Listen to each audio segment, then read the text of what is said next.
The best late-night conservative talk show in America, Sackheads Radio. And listen, there are no people better on the air to give you the best in conservative talk than Sackhead Sean and Sackhead Clint.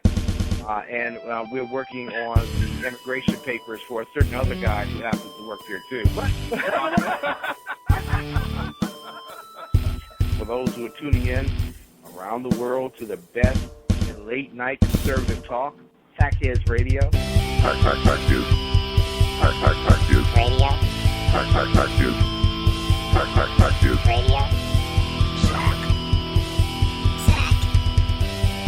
Radio. Sack.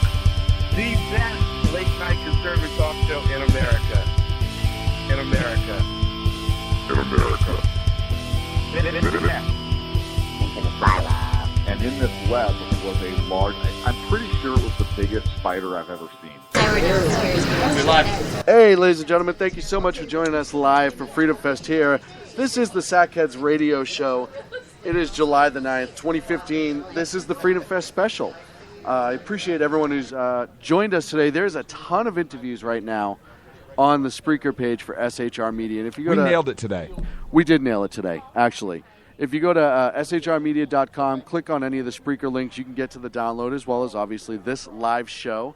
And it's been a blast. There are so many great guests. Some of the interviews that have been done today have been just awesome. Thank you. Really, really awesome. You did a good job all day.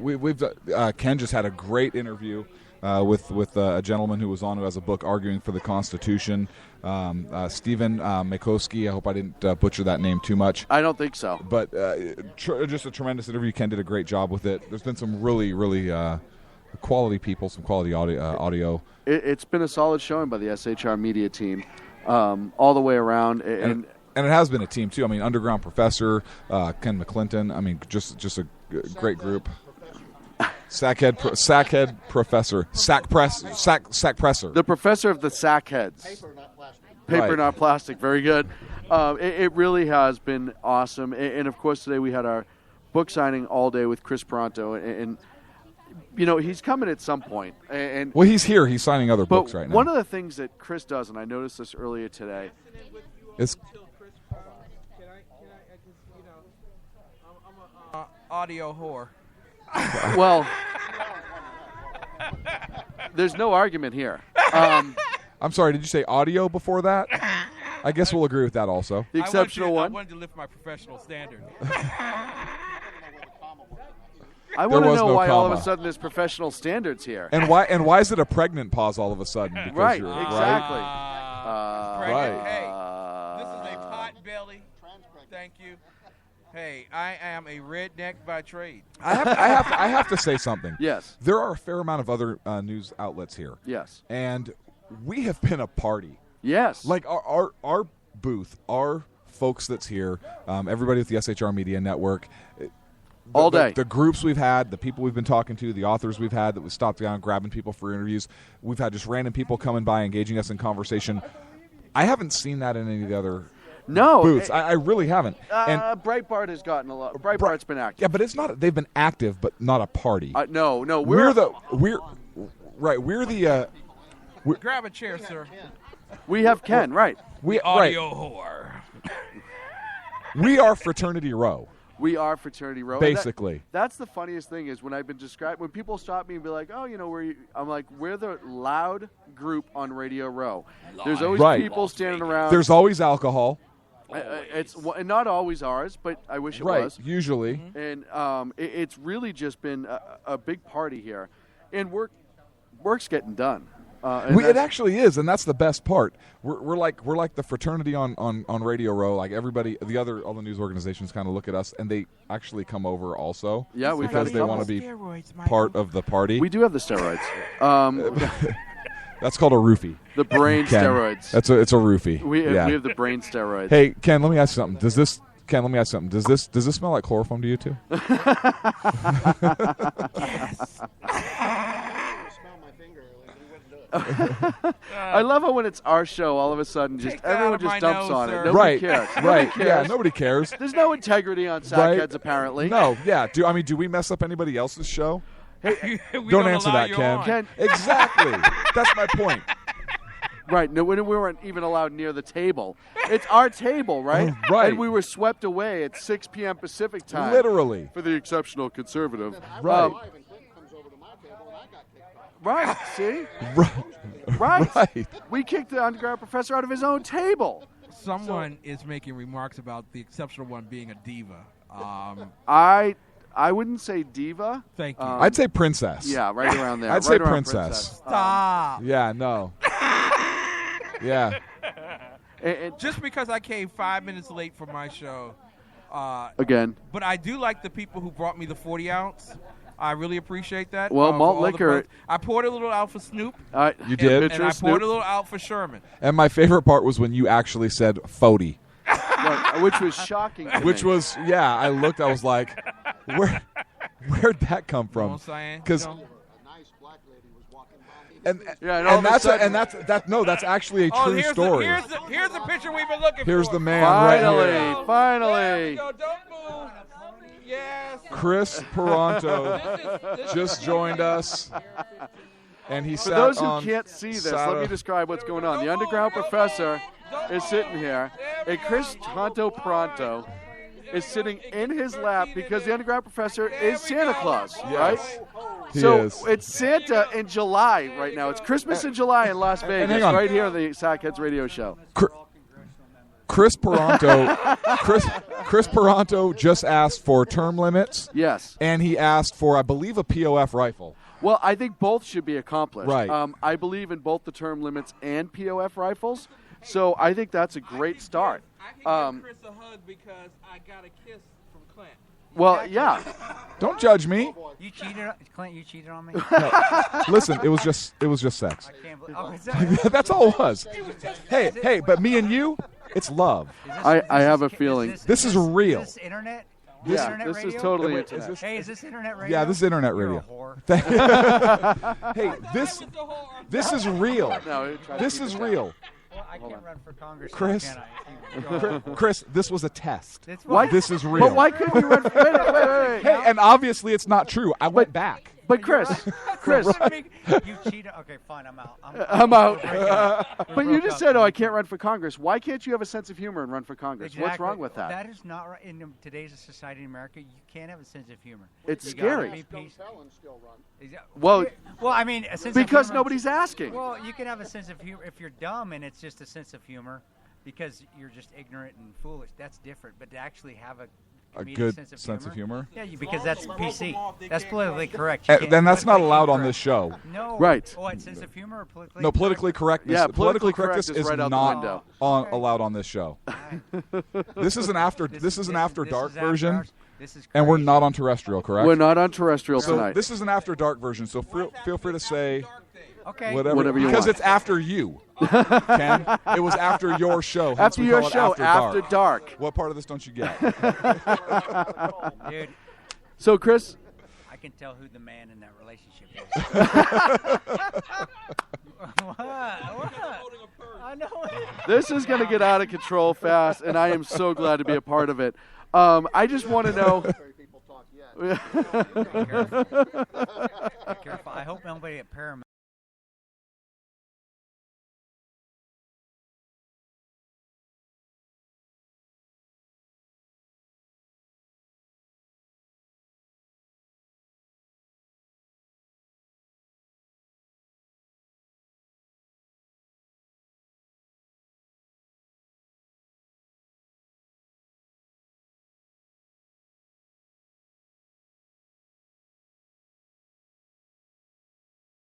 Just talking before you came over that we're like the frat row, the fraternity row of the media world here this week. That is so true. And that's you don't. That's being great. Being uptight is not how you want to live. No. And that's why I loved when I was with the agency. Is I was the biggest goof in the world. I would freeze people's hats. I remember. I would hide Halo. You know, the biggest thing is when you go into because people play video games a lot, and you go Right. find the team room and you hide the Halo, and you hide it, and people go. ape They lose shit. their mind. And it's hilarious. Oh no! I would put sardines in people's M16 pouches. It was funny. It was great. And they put, or you'd hide a sandwich, in somebody's Rhodesian in their medical pouch, and they would find it 2 months later. And I'd get an email from Tano, you son of a. That's fun. You have fun. Why not have fun in war zones? If you're gonna die, go out laughing. Well, that's right. It's true. Right. That's why I asked for a stripper that night on the roof in Benghazi when they asked me what I needed. Right. I said, I need some water. Yeah, I need a chair, and I need some ammunition. I said, I need a blonde-haired, big titty stripper. It's in the book, right? It's in the book. So and it was. I hope that's in the movie. And it better be in the movie. That better be in the movie. And it's supposed to be playing Tonto, right? They had it down to Nancy Pelosi or Kevin Sorbo. Kevin Sorbo, or is that the same? They kind of look the same. Pelosi needs to go work out a little bit. Pelosi. Oh, my Lord. Is she even relevant? Well, it depends on what you're talking about. If you're talking about insanity dissection, then yes, extremely relevant, and she needs to be diagnosed. Oh, my God. Here we go again. Do you think she has pancake titties? Can we talk? I am the fifth on that one. That's an important question. Dude, yeah, well, that's the problem. At SHR, like, are those big toe indicators? Do those point down? I'm threw up in my mouth a little bit. I apologize. Oh my Lord, I can't even get that vision out of me. All the questions I ever put down, Chris. No, we have the author of 13 Hours of Benghazi. We have a Benghazi survivor, and we're asking him about Nancy Pelosi's jugs. Are you kidding me now? No. I believe the direct quote was pancake titties. Right, no. Okay, sorry. I just threw up a little bit more in my mouth. So now let me ask you something. Here's what sets us apart, right? Yeah. How many people have ever asked that question? Never. Thank you. Never. We're going to knock a lot of those off the list tonight. Yeah, no, that was perfect. Exactly. That wasn't on the Brett Bear special. Exactly. See? I don't think Fox would ask me that. But Brett Bear was thinking it, but he didn't ask it. Absolutely. In his defense, he is a very great person and just a good, genuine man. And he's professional, and he also works at a major media outlet like that where you probably can't ask those questions. No, obviously. But see, when we take over Fox News, we're going to keep asking Yeah, that. in the bar after, of course, I won't even tell you what we were asking. I'll tell you what. Perfect. Brett Bear always strikes me as the type of guy that he's very, very smart, very, very friendly. Like you said, a great interviewer. Yeah. But I suspect there's a sense of humor that sits in, because it's always the quiet ones, right? We went out after we were doing the special, and we went to the bar, and yeah, he's funny. He's just don't let that hair fool you. Yeah, exactly. That's a perfect way to put it. But he's fun. He's just a fun, genuinely fun guy, and he's been through a lot with his son. His son had a very debilitating disease, so he grew up with a lot of that. So he knows how to have a sense of humor. He's got that look with the hair. I would make fun of his hair because it's just perfect. And if you're Brett Bear, how do you come back with that? I know. You know what I mean? Like, right. What's he going to say to you? Because he's not a tall man. No, he's not. He's not. And he's very gentle and kind. He is, and he has an extremely sense, and he's a good wit. So well, yeah. Yeah, I wasn't able to keep up wit-wise with him. Yeah, he tore me up. So I just knew when to stop. I said, "All right, I'm just going to kick your ass." That's not because you are smarter than me. But I will. I am much bigger than you are. I'm going to whoop you. So stop. Anyway, oh yeah, he knew. The only guy that's funny is Hannity. Sean Hannity would come up. He was doing martial arts at the time, so every time I come into Fox, he would come behind me and try to choke me out. I wouldn't do that. Like, Sean, stop, man. I'm choking you out, Tano. Like, dude, just stop it, all right? I'm choking you out, Tano. Choking you out. Can you say that on radio? What? Choking you out, Tano? That's not. We can, as long as that's phrased. It's phrased appropriately, so you're fine. Right. I just want to know the thought process. All right, well, and I want to know the thought process. So here's a guy who's a show host whose mindset is, I'm going to sneak up on the Special Forces operator who lived through Benghazi, absolutely talks about how he still enjoys the love of the fight, I do. Who stays in amazing shape, and I'm going to throw my arm around him and try to choke him out. Brilliant! But that just shows how, when he's not on, they're hilarious. Yeah. They're just good, genuinely fun, hilarious guys. And what's his mindset? I don't know. Maybe that making whatever he makes.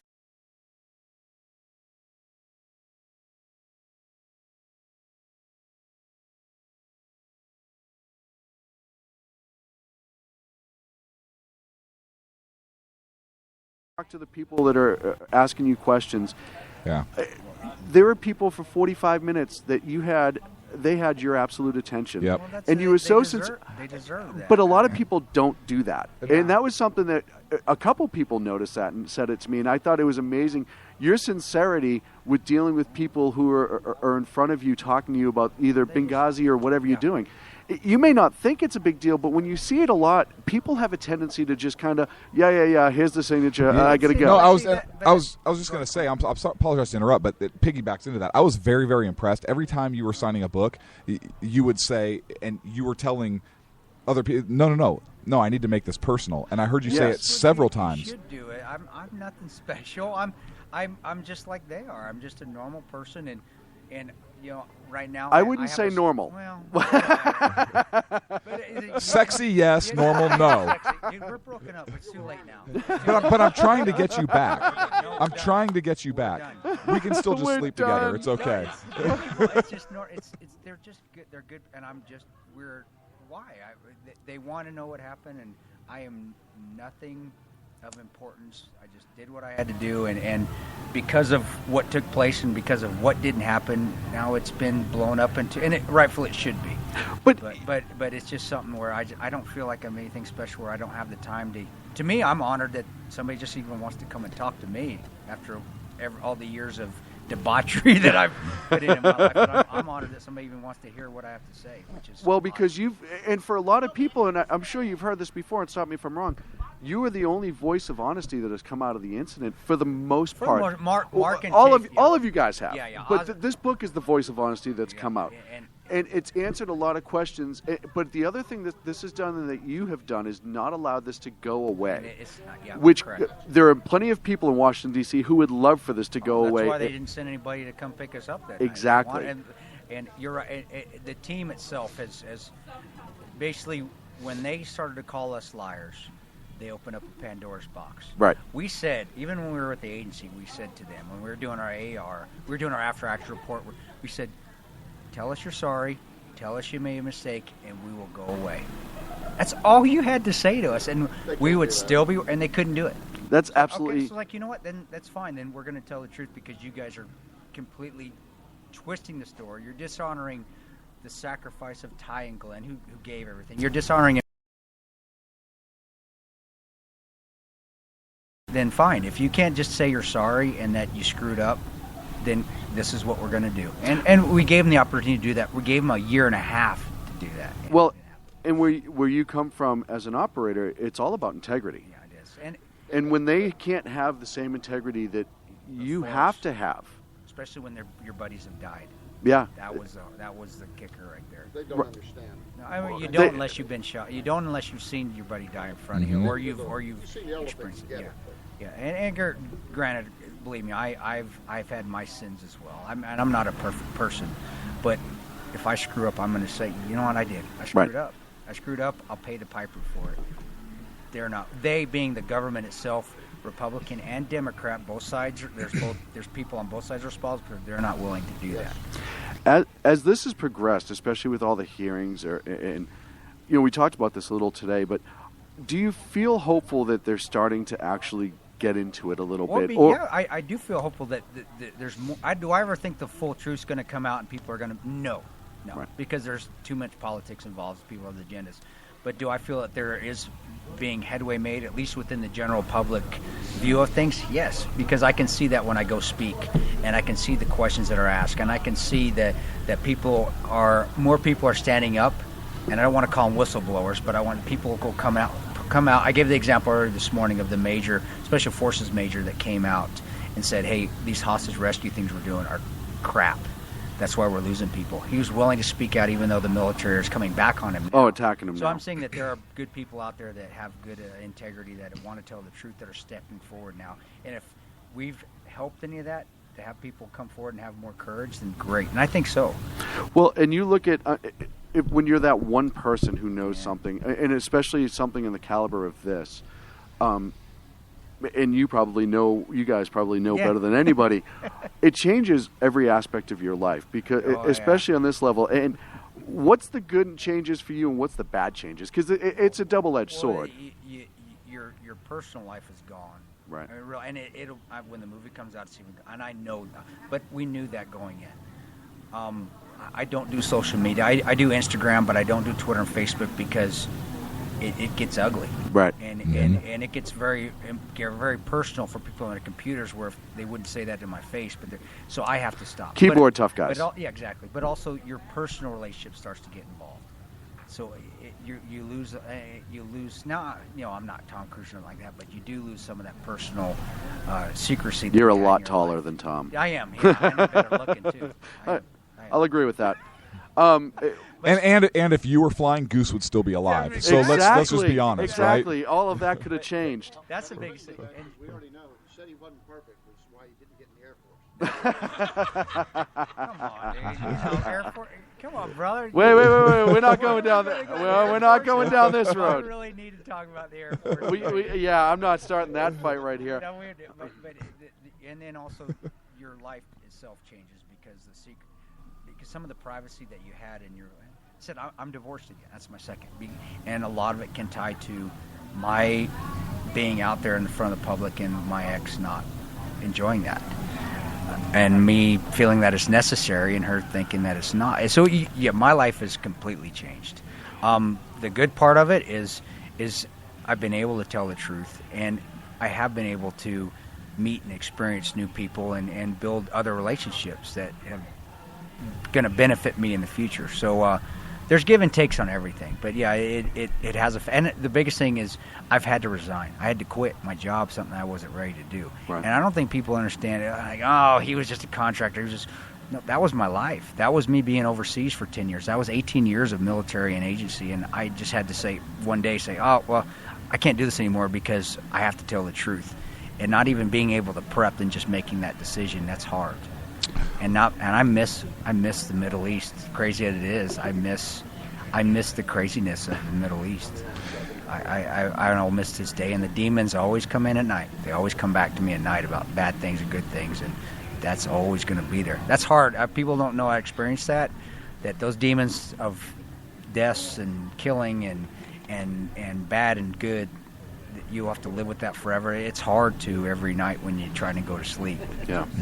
You missed the brotherhood too? Of course. Yeah, I'm sure. That's a huge issue. That's why I went, even though I didn't like my government, I didn't like the agency, I didn't care for government after Benghazi.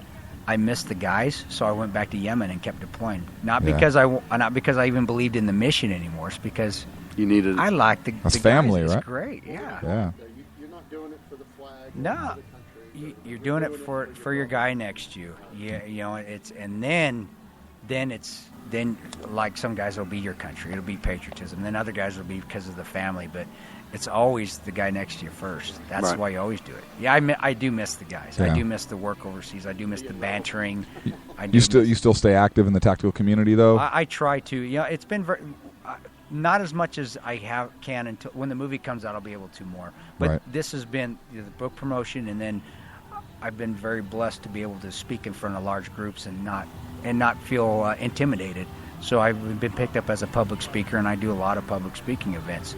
And when the movie comes out and the promotion, once that's done in February, then I think maybe I'll be able to at least get back into it a bit as far as training. And I do miss that. Or maybe I'll be able to kick some door, get on. I don't know. There's always ways to get in that maybe not be fully legal, but you can do it. And we have enough ties. I have enough ties in the community, whether it be the Border Patrol, whether it be local police departments. That I said, guys, you know what? Can I come and do something? Do something. Yeah. I worked at Blackwater back when they first started. It was great.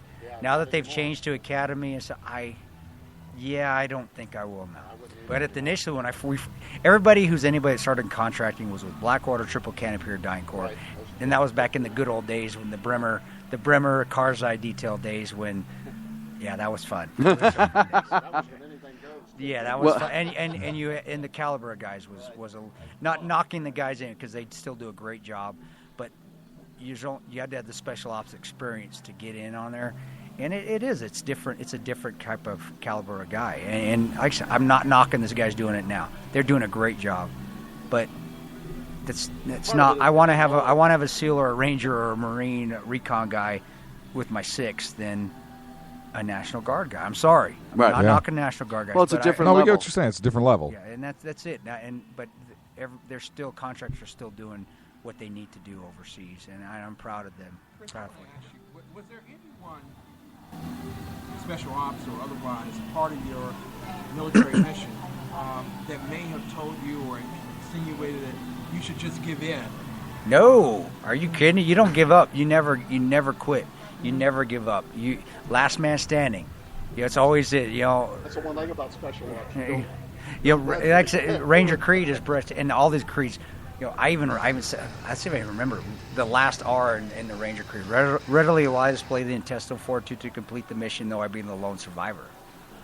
That you're lone survivor. You're the last man. You're going to finish until, and even that night or any other incident that I've been, it was, I'm not giving up. They're going to have to come up here and slit my throat, and we'll go ahead, and then when I'm dead, then I'll be done. Right, and even then, if there's anything left, I'll still give it a shot. That's one thing they do give to you is you don't ever quit. Well, and that was something that kept us going that night, and that's why we did what we were able to do, and we were able to fend off the attacks the entire night, because Rangers, SEALs, Marines never give up. Never. Air Force, I don't know. Do you think? No, I'm kidding. No, Air Force, the pararescue. I'll give the Air Force guys as far as the combat controllers, the TAC Ps, PJs, the pilots, and the PJs. Yes. Everybody else in the Air Force, I don't know. Shoot, exactly. No, I love all the service. It's a different breed. Yeah. I'm just giving the Air Force guys crap. Don't hate me on. Well, you can't hate me on social media because I'm not on it anymore. Right. I can say what I want. Yes, Yes, I know. Believe me, I remember you guys. I hate you guys for that. K-Rats or steak? Well, I guess I get the K-Rats. There we go. You think anything's going to happen to any of the people that were in power the night of Benghazi? Like we haven't heard any talks about impeachment. We haven't heard, because that's not going to. They could have impeached people a long time ago. Yeah, they could have subpoenaed. But and honestly, they should still subpoena. They've been so focused on the State Department and Hillary, they've forgotten that the agency, CIA, has a lot of responsibility. They need to subpoena Mike Morell again. They need to get Petraeus in there. They need to get Brennan in there. CIA is getting off scot-free on this, and I don't have a bone to pick with the CIA, but I do know they're partially responsible, and they have a lot to play in this. So the focus has been on Hillary. Great, whatever, they can do that, but they've lost the focus again of the entire picture of the truth. The agency needs to be pulled in, and so does Panetta and the DOD, because everybody had some play in that night. But to answer your question, 50-50 right now. Back.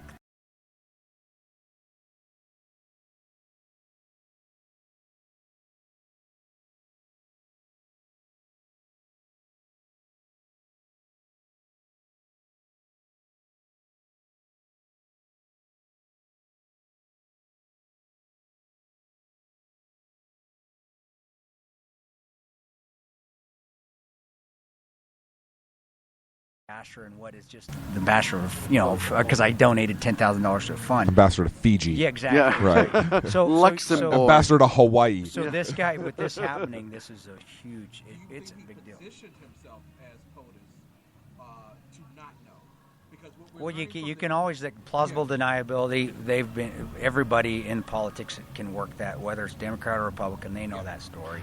So whether he knew or not, doesn't matter. Commander-in-Chief. Exactly. And when you need to spin up troops, the only person that can give the okay for military to fly into Libya is your Commander-in-Chief. That's it. And so was it even asked? I mean, and that's kind of my point. He's the Commander-in-Chief.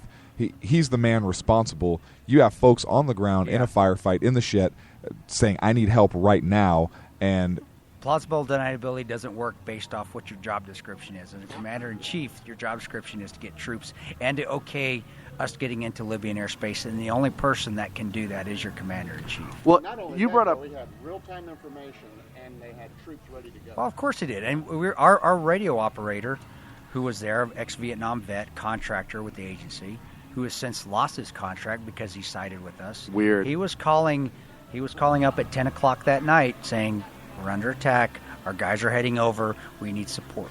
So the 7th floor at the agency knew what was going on, because, and the reason I can say that with certainty is because our radio operator was telling them at 2200. So yes, they knew. And when our 7th floor knows, it protocol gets disseminated to 7th floor of the agency, the Department of State, and goes to the administration. And also the State Department 7th floor, yes, they knew, because Alec Henderson, which the good security officer that he was there in Benghazi, he was one of the State Department security officers. He was real-time information. Hey, we're under attack. We need assistance. So he was giving them real-time. The State Department guys there in Benghazi were doing all they could, being undermanned and being basically set up for failure. They're heroes in their own right. Right. And they should be treated as such. I completely agree. You brought up Petraeus earlier.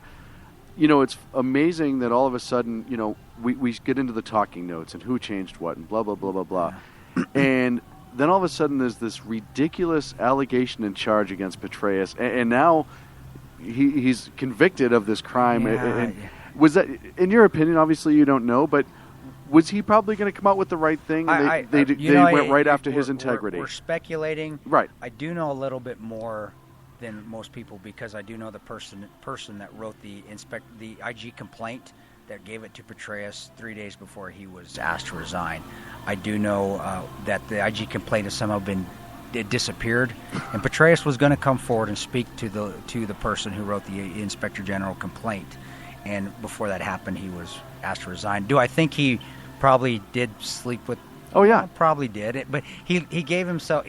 That wasn't the thing that shit. Excuse me, but shit, half the agency would be gone if that was. Right. But his thing was he gave classified information to an uncleared person, and that's a big deal. But also, Sidney Blumenthal is an uncleared person, and he had classified information too. Yes. So we're making a double standard again, and he is an uncleared person that was getting intel.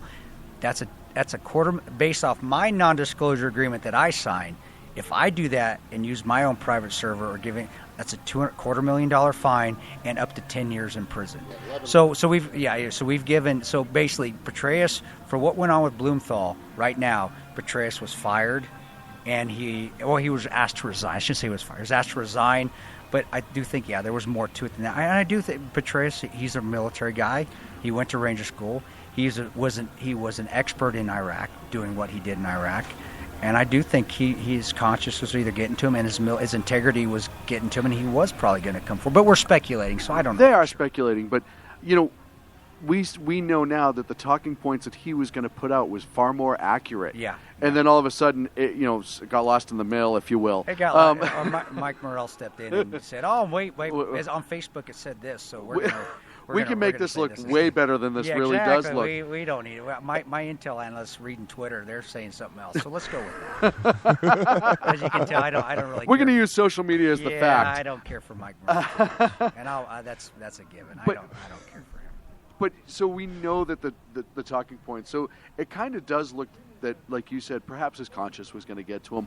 And he's a good man. I was in Iraq when he was there, when he was the CG, commanding general in Iraq, and I was a contractor, but he had a good plan, and it was working. And he's a smart general. He's a smart officer. So I do think that he had the integrity, and he was going to come back and say, but because he had those skeletons, they were able to get something on him. Well, but again, we're speculating, but yeah, that's what I think. That's my opinion. Ken, you had a question? I do have a question for you. I'm Ken McClinton from the Exceptional Conservative Show. I just want to make that point. Oh, we know, Ken, I know, dude. I know you. Don't try to butter up. You and Clint got something going, and that's okay. Ken, I know who you are, dude. I know who you are. Worst thing is I make soccer watch. That's too far. You went too far there. Film. Film. Go ahead. Yeah. But in all sincerity, did Benghazi open the door for ISIS to begin? What I can say on that is most likely yes. Is ISIS? But I don't know for sure. Right. Were we supporting the Syrian rebels to overthrow Assad? Yes, that's a given. That's out in open source. Did a lot of those moderate terrorists? There's no such thing as a moderate terrorist. Okay. He's a moderate terrorist. Islamists go over and start forming ISIS, and then Ansar al-Sharia become the same? Sure. And the reason you can say that for certainty is because their headquarters is in Derna. And that's where Ansar al-Sharia's headquarters was. And, brother, back in 2012, that was one of our jobs, was to pinpoint the locations of Ansar al-Sharia's terrorist organizations in Derna. But I had 10-digit grid coordinates on at least 20 facilities in Derna back in 2012. So to tell ISIS in turn, yes, the Syrian. Yes, Syria did have some play in the forming of ISIS, and we were assisting that. What this goes into is the gun running and those sort of things. I don't know about. Exactly. I can't get into that, but I can just tell you from just basic arithmetic. Yes, A plus B equals C. No matter what, and every single time. We talked earlier this morning though about Iraq falling. Yes, that's bad. And I really love those people there. They were doing some. They were moving in the right direction. I thought they were, especially Kurdistan. Yeah. Kurdistan definitely. And I think one of the things that's forgotten, like you said, is they were turning the corner when the pullout started. I really think they were moving there. And again, it's armchair quarterback and all, but just from being on the ground and yes, there were attacks. Yes, there still were IEDs here or there. The EFPs had started to dissipate. Those are those platter charges that we're using to get through our armor. Those were decimating some guys. I have buddies basically it's hot molten lava coming through an armored vehicle and going through your. But those had started to dissipate, and we were getting the Iraqi police were getting control of some areas. Mosul was still awful. I'd worked in Mosul in 2007, and it was still hard to get around. But Hilla was starting to get better. Kirkuk, especially northern Kirkuk, was getting better. Baghdad itself, there's still pockets. The Sadr cities, that's just always going to be. We have Detroit. Yeah, exactly. But was it in complete chaos as that it is now? Right. Oh no, and because we left them. We said, hey, we're going to come mess up your house a little bit, and then party's over. Here's the keys. You guys clean it up. And right. That's what we did. Point out my generation, we left Desert Storm. We gave it all to y'all nice and clean. But no, you did. It was the same thing like Libya, same thing like Syria. We're going to come mess up your place, and but we're not going to come finish the job. We're just going to leave, and you guys clean up the mess. Well, and that's something we talk about too. I really believe if you're going to do the hearts and minds and the rebuild thing, then you have to follow through. And whether I agree with it or not, that was the promise we made to those folks when we showed up. So you have to follow through. And even if you're a POTUS that doesn't agree with why they were there or whatever, and I say this all the time, you don't have to agree with it, but you have to support the people who are making it happen. And you have to support what people in politics and the people in D.C. don't. Us guys that are on the ground, we get to develop a rapport with just the people on the street. Mm-hmm. And when that happens and you know what that effect is, that this guy that was friends with me, probably his head cut off now because we left. That interpreter that fought with me in Afghanistan that was begging me to get him out of there when we were leaving, he's probably dead now. They don't see those repercussions. So when they're pulling out of a place, all they're seeing is the big picture. They're not seeing a big picture as far as political picture. Right. They're not seeing what is this going to affect to this guy that's on the ground. What about the women, the girls that are getting to go to that are going to school now in Kandahar? Are they probably still going to school there? Probably not. Mostly, they don't see that. We do.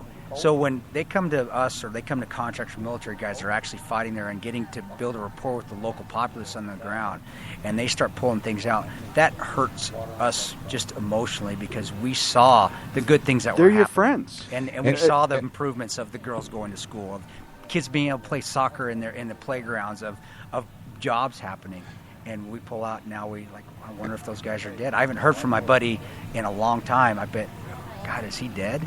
That's hard to live with. Well, man. and I think one of the things too when we think, we think of special operators is, the fighting portion of it, and that's what everyone thinks of. They don't see the human aspect of it and the relationships you make. I had a friend of mine who was over in Afghanistan. He'll tell you I had the same kid come by my post every single day, and he'd try to sell me something. I'd always give him an extra dollar, and he's like, and then all of a sudden he was like a little brother. And you start, and then the whole family. And the thing is, you even build a close rapport with them because, first of all, you have to be a little bit standoffish because they do use kids. The terrorists use kids to pinpoint locations, do reconnaissance, to put in IEDs, and so it's hard. But once you get over that hump, now you're very close because there are kids that come up to me and like, man, I'm not sure what are you trying to get at. But eventually you do get to learn and you get a feel of who's actually good and friendly to you and who's not. And there are some, not all. There are kids that are out there that they're using as spotters. But there are kids and women and men out there that actually are are good people and want to help you. I remember an example. This is a perfect example of I was at a blocking position, and I remember a truck coming at me, and I remember drawing down on this truck, and I was going to shoot at it because it was coming at me full speed. And I'm giving him the little, we call it the onion, but giving him the upside down. Hold on, Imshi, and he wouldn't stop. And I remember drawing down. I was about ready to shoot, and I saw his son sitting in the passenger seat. And they got up close to me, and their eyes were freaked out. The son was almost in tears. And I remember I had my wallet in my pocket. And my new son, my first son had just been born. And I pulled it out, and I put it on the window. And I said, look, basically saying, hey, I'm a father too. I understand. And their eyes lit up, and they relaxed. That's sort of things that I remember, and that the politicians, they don't have those experiences. And now I wonder what happened to this. And I do also remember doing a mission where I linked up with the Royal Jordanian Guard, drove up to the border of Iraq and Jordan, grabbed a girl that needed a heart transplant, and took her back to Vanderbilt Hospital to get a heart transplant. Wow. A Fallujah girl. And that was a mission that nobody knows about. And for all you Blackwater haters, I'm going to tell you who funded that mission. That was Eric Prince. No kidding. Eric Prince funded that mission. So everybody thinks that Eric Prince is a bad guy. Guess what? He's not. That's amazing. And that was a mission that it was never known because we did not want people to get the media. And I remember escorting this little girl back that needed a heart transplant. Her name was Amina, and she was 2 years old. And her and her mother, and taking her back to Vanderbilt to get a heart transplant, escorted her back, dropped her off. But now that Fallujah and all the Iraq, now my head's going, I wonder, all that work that we did, is she still alive? So the politicians don't get that shit. They don't see any of that close stuff. We do. So when this happens, it really affects us emotionally. And isn't it also going to affect? I mean, if we have to go back in at some point and try and reestablish those relationships, or try and. But how do you do that exactly? We've already who's going to give us information? Who's going to be the assets that are giving us intel? Because they know that once things are said, that we're just going to pick up and leave them to their own devices, which means death. Right. So do you have to wait for a generation or two? Now I don't. Or I more? think. Right. I think. Yeah. Yeah. I don't have a smart answer for it. Because and I don't have a smart ass answer, and I don't have a good answer for it. I don't. That you're gonna have. Yeah. Again, who wants to team with us now? Because we just leave them. Behind. And, it's the problem now. Even how we're fighting ISIS now, just kind of dovetail into Are we even that. Fighting them? No, and that was kind of my point. There were reports coming back where we have our pilots that have to land with fully loaded still because they're over target. They have a positive target. They're ready to drop ordnance. They have to go through 3 different chains of command to get clearance. And they're getting 45 minutes, no clearance, and they're hitting bingo on their fuel, and they have to head back, and they're landing fully armed and they're like, we had if you guys, a good target package. On the pilots, and I don't speak what's going on. That was something that is it possible that could be happening? Yes.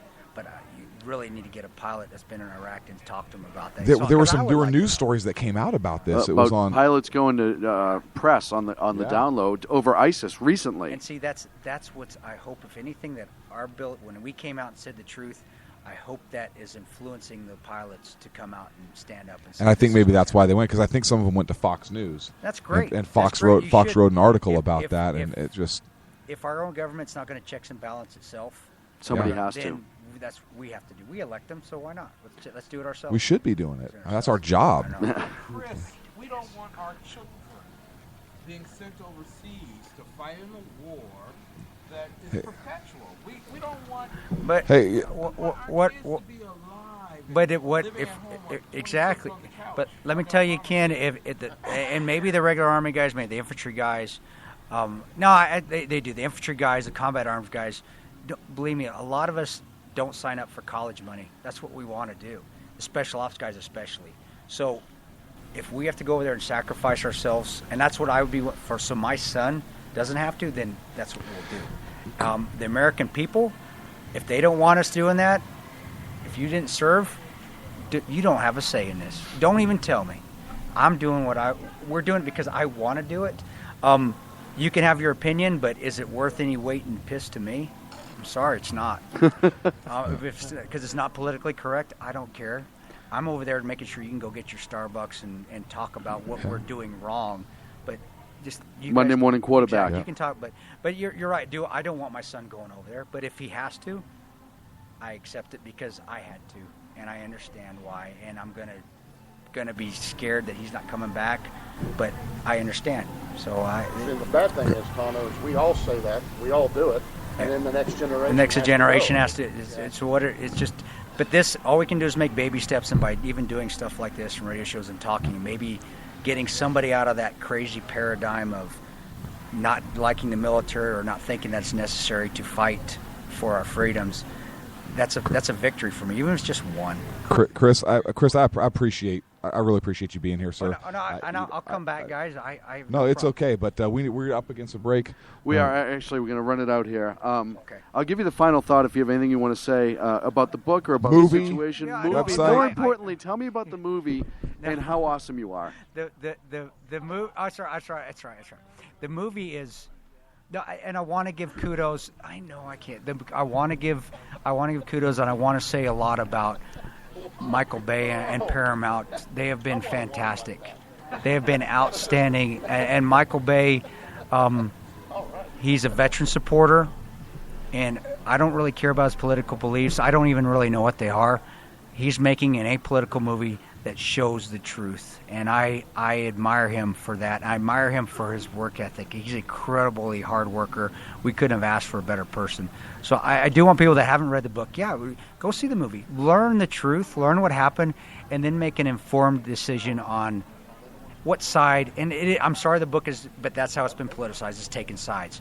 But at least know the full truth before you make a decision, if you want to even take a side, what side to be on. And that's all I just ask people. And also what I want you to do is remember the guys that died and remember the sacrifices that they made. So when you come to 13 Hours, you see something about Benghazi, you don't roll your eyes and say, oh, this is just a right-wing conspiracy. Oh, this is just something to get Hillary non-elected. No, it's not. It's about the guys that fought and gave themselves for freedoms of America and fought to save lives. And there are still good guys out there that are willing to risk their lives and fight for America. That's what I want people to get out of it. Unbelievable. The man they call Tonto. Yeah. Chris Pronto, Chris Pronto, you've been ladies and so gentlemen. generous. Thank you so Thanks, much for your guys. time, sir. Thank you, sir. And thank you for your service. God bless. We will be back tomorrow here on the SHR Media Network, live from the floor It's been a good day. of Freedom Fest. It has been an outstanding day. Tremendous day. I appreciate it. We're going to be back, the exceptional one. We're going to be full bore once again tomorrow. So thank you so much for everybody who joined He us. didn't answer the question about whether it's going to be red or black hills. Well, Obviously black. You said he's maybe he's going to wear one of each. That's the thing that you don't know, is he may wear one of each. So that's going to be it here from the floor of Freedom Fest for this evening here on the Sackheads Radio Let's Special. say goodnight to my friends. I want to say goodnight to all of our friends. All of our friends. All of our friends we made To you. today. To you, to Sacco. We still have more work to do. to the by exceptional way. one, to the underground professor, and certainly once again, thank you so much to Chris Pronto for just being unbelievably generous with his time and really giving us a lot of information and sharing his time with us. That was just absolutely crazy. You have anything you want to add, my friend? I don't. Look, because I have to immerse we have several authors here that have come up to us, and so I have a lot of material to immerse myself in over the next 2 hours. Right. While we're here, the event's still going on, so we're still going to be here. We may pop in live here and there, bring you some things, but we have a lot of work to do here. But I'm excited. Long days, but I'm very excited. I'm excited. Thank you again to Freedom Fest. We will talk to you soon here on the SHR Media Network. The best late-night conservative talk show in America, Sackheads Radio. And listen, there are no people better on the air to give you the best in conservative talk than Sackhead Sean and Sackhead Clint. And we're working on the immigration papers for a certain other guy who happens to work here, too. For those who are tuning in around the world to the best in late-night conservative talk, Sackheads Radio. Sackheads Radio. Sackheads Radio.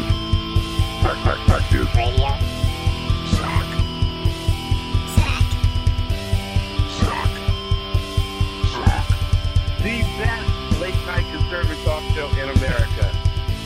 In America. Into the silo. And in this web was a large, I'm pretty sure it was the biggest spider I've ever seen.